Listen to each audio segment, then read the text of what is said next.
নমস্কার সবাইকে, ওয়েলকাম জানিয়ে আমার আজকের রেসিপি শুরু করছি।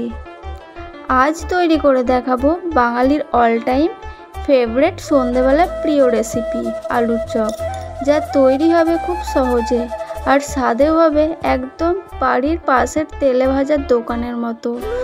তাহলে চলুন শুরু করি। এখানে আমি একটা বড় সাইজের আলুটাকে 4 পিস করে কেটে সেদ্ধ করে নিয়েছি। এরপর সেদ্ধ আলুগুলো তুলে নেব আর এটাকে কিছুক্ষণ রেখে দেব জল ঝরার জন্য। আলুর জলটা শুকিয়ে এলে তারপর এটাকে খোসা ছাড়িয়ে ভালো করে ছেনে নেব। এবার আমি চলে যাব এর পরের স্টেপে। এর মধ্যে নিয়েছি 100 গ্রাম বেসন। এখানে দিয়ে দিচ্ছি হাফ টিস্পুন হলুদ গুঁড়ো, লঙ্কার গুঁড়ো দিয়ে দিচ্ছি 1 টিস্পুন, এরপর দিয়ে দিচ্ছি জিরে গুঁড়ো 1 টিস্পুন, এবার দিয়ে দিচ্ছি ধনে গুঁড়ো 1 টিস্পুন, এবার দিয়ে দেব স্বাদ অনুযায়ী নুন।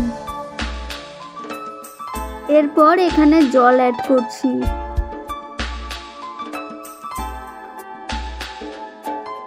এবার সব কিছুকে ভালো করে মিশিয়ে নিতে হবে।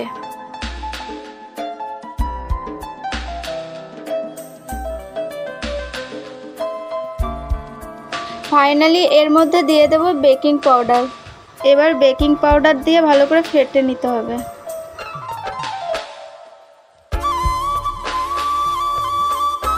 আমি এটাকে স্মুথ ব্যাটার তৈরি করে নিয়েছি। সেদ্ধ করা আলুর খোসাগুলো এবার ছাড়িয়ে নেব।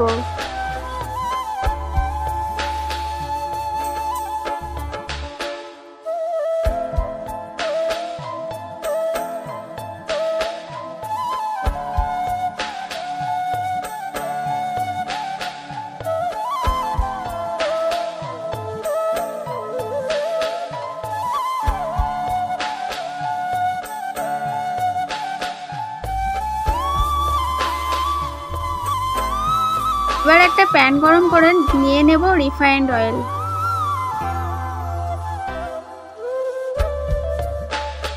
তেলটা গরম হয়ে এলে দিয়ে দেব বাদাম, আর বাদামটা একটু ভালো করে ভেজে নিতে হবে।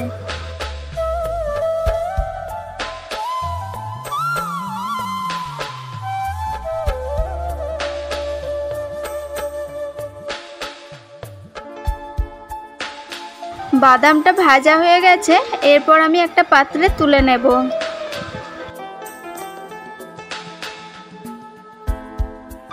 এরপর আমি এখানে আর একটা কড়াই ব্যবহার করছি, আর কড়াইটা গরম হয়ে এসেছে, আর এখানে দিয়ে দিচ্ছি সামান্য সর্ষের তেল, আর সর্ষের তেলটা গরম হয়ে এসেছে। এরপর আমি এখানে দিয়ে দিচ্ছি শুকনো লঙ্কা দুটো।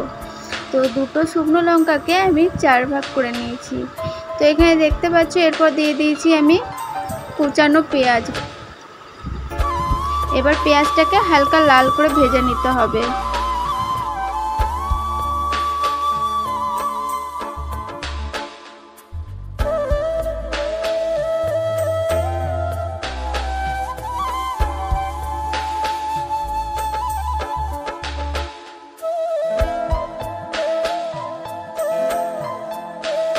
পেঁয়াজটা লাল হয়ে এসেছে, এরপর আমি একটা পাত্রে তুলে নেব।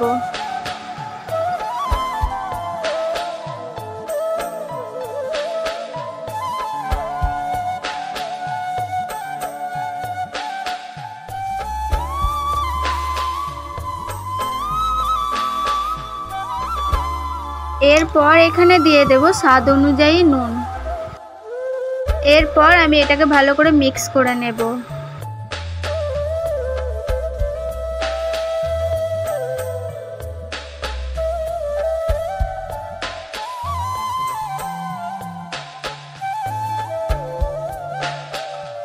এখানে যে বাদামগুলো দেওয়া হয়েছে এগুলো ভালো করে ভেঙে নিতে হবে। আলুর পুরটাকে চপের জন্য রেডি করে নিয়েছি। এরপর আলুর পুরটা ঠান্ডা হয়ে এসেছে, তো চলো বন্ধুরা, এটা দোকানের মতো কিভাবে চপগুলোকে গোল করে আলুর পুরগুলো নিয়ে, তো তোমরা দেখে নাও। এরকম একটা কোটো নিয়েছি, আর এই যে এখানে একটা প্যাকেট নিয়েছি, আর যে আলুর যে বোলটা ছিল সেটা এইভাবে চেপে তারপর প্যাকেট নিয়ে এই যে গোল করে নিয়েছি, ঠিক দোকানের মতো। তো তোমরাও এইভাবে ট্রাই করবে, আশা করছি ভালো লাগবে।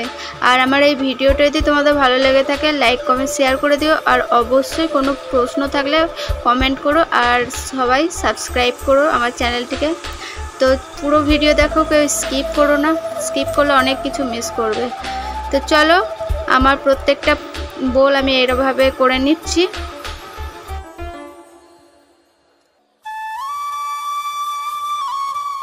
এরপর আমি আলুর পুরটা নিয়ে এইভাবে বেসন নিয়ে অল্প অল্প করে এবার কড়াইয়ের মধ্যে দিয়ে দেব। তো চলো, আমি তোমাদের প্রথমে একটা করেই দেখাই আগে।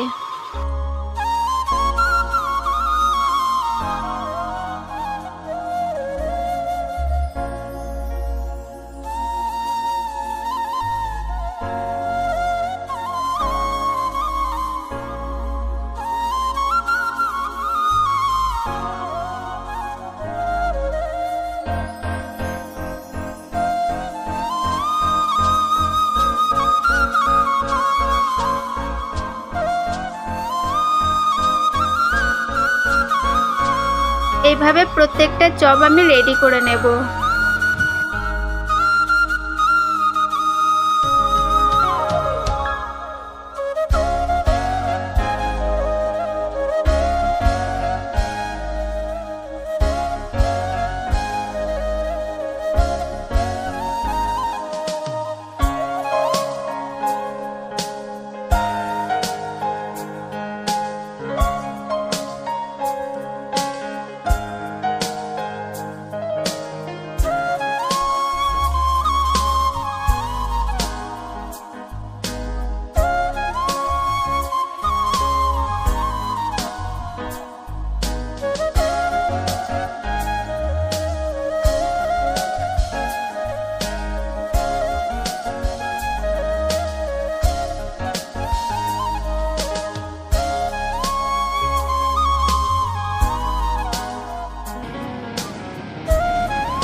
আশা করি এই রেসিপিটা নিশ্চয়ই আপনাদের ভালো লাগবে, আর ভালো লাগলে আমাদের কিন্তু জানাতে ভুলবেন না।